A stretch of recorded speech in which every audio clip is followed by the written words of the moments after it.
It was actually the night before federal marshals kicked in my door. I fell on the ground and I was just crying. Come on, everybody, get my shot here. What's up, everybody? Welcome back to my channel. This week we're at the BCS Classic and we are filming some impact stories of people, different athletes, different competitors here.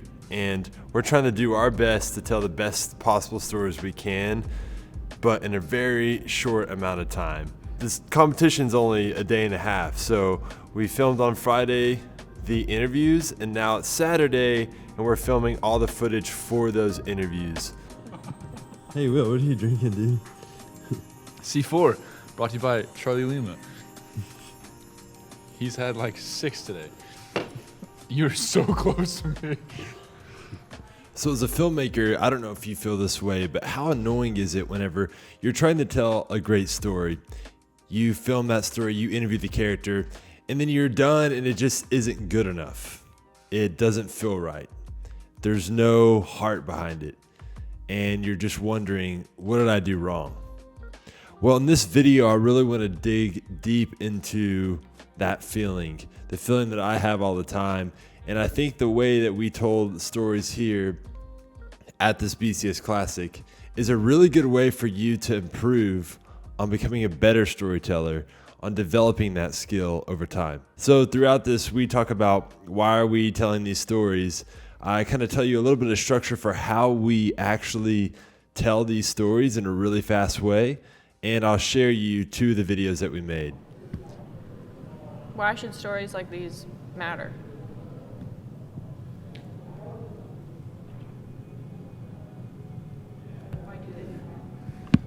Stories like these matter because these are the things that people are always going to go back to. We can make a 15-second reel. It's cool, but you probably will never go back to it. These stories, hopefully, are something that lasts in the world for forever and can be used to impact people on different levels. And they matter because they're connecting us to ourselves and us being just better humans. I have this thing written on the front of my desk in my office, and it says connection matters. And like when we feel connected with our work and when we feel connected with our characters is when we're creating things that like really matter to us. And that's whenever we're fulfilled, and that's whenever we are finding our purpose, is whenever we're connected with the thing that we're doing. We created a place where you can come experience hard things so that you know how to get through hard things. My name is Nate McCollum, and I'm competing with my wife Jody McCollum in the male-female Masters Division. We are the owners of CrossFit Lindale, and we are a proud Mayhem affiliate. Just recently this week, 2 members who are newlyweds, first child, they lost their baby very late term and had to deliver a stillbirth. And as much as we know about leadership and hard things, we don't know about that kind of thing. We had to be here this weekend rather than at their memorial, so we're gonna have some special shirts tonight for Shepherd Allen. If I'm gonna sit there on the competition floor and think about what Hope and Patrick are going through, I'm gonna get a little emotional. There's only one way we can show support while we're here, and that's to do something like this. We were able to provide some support and do something from the gym, even though it's minuscule in the scheme of things. And we're going to be able to provide some support when they come back as a place to scream, laugh, cry, sweat, whatever they need to do. That's what our gym is, and that's what it is to every member we have. And that's the whole point of CrossFit globally, is that it's not just fitness, it's family.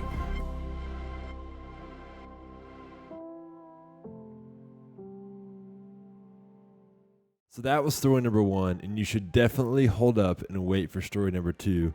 But before we watch it, let's talk a little bit about how we made these in the first place. So the first step in this process is story search. How we did that is we sent a survey out asking for stories through the BCS Classic, social media, and email channels. The one thing that we were looking for is something that wowed us, something that really stood out. And the best way I like to imagine it is whenever you read about someone's story or something that they're going through, that it's so good that you want to go home, you want to tell your friends, you want to tell your family, because that story was so amazing. That's what you need right there for a good story. The second thing we did was interview them. And the number one tip I have for an interview is just be curious.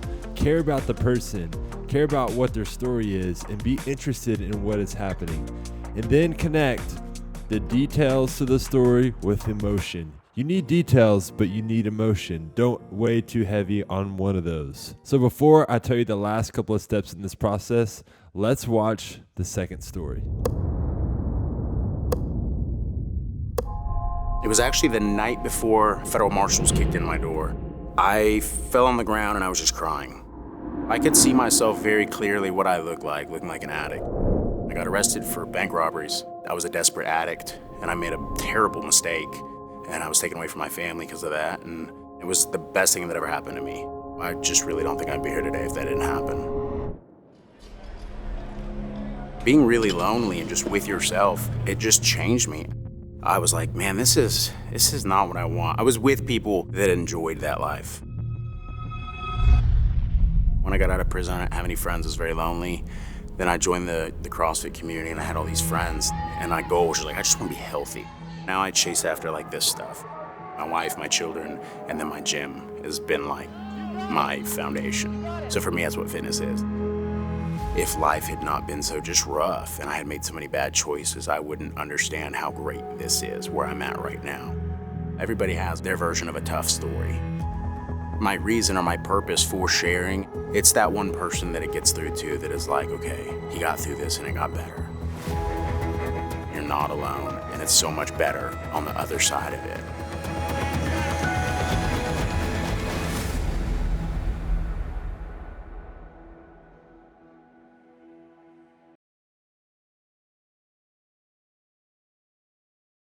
All right, there's a second story, and I just loved how that was filmed. I loved how that was edited. Lise edited that. Lise filmed the majority of that, and Will also filmed some of this as well, and it was such just a good piece that showed really true authenticity, and it stood out among the rest. But how did we film this? How did we do it? So in everything I filmed, this is how I approach it. I film the beginning, the middle, and the end of a particular thing that they're going through. In this case, it was them going through a workout. So at the beginning, you film wide, medium, and tight shots. In the middle, you film wide, medium, and tight shots. And at the end, you film wide, medium, and tight shots. If you get that, you can pretty much put a whole story together seamlessly and not have an issue. But the thing that really adds a personal touch for me is adding a portrait shot, something that is showing the person truly being authentic, looking into the camera lens, and that's really, I feel like you really connect with the character. If you add all this up together in this little process, you can create some really good stories. But the most important thing out of all this really is you got to practice. You got to do it again. You got to do it again. You have to do it again. And that feeling that you have in your heart that you're trying to solve of how can I make a story that I can feel connected to and that really stands out and is good is only created by doing work over and over and over again and pushing past the doubts that you have that you're not good enough and that you're a bad storyteller. Like I feel every single time I make something, and just knowing that this time I'll get a little bit better. So that's my encouragement to you. Thank you for watching this video. Really appreciate it. And thank you for Lise, Will, and all the BCS Classic photographers for how amazing you guys are, for making this event so awesome. Truly, it's the people in the community that make you feel connected and make these little pieces so good. Have a good day. Peace.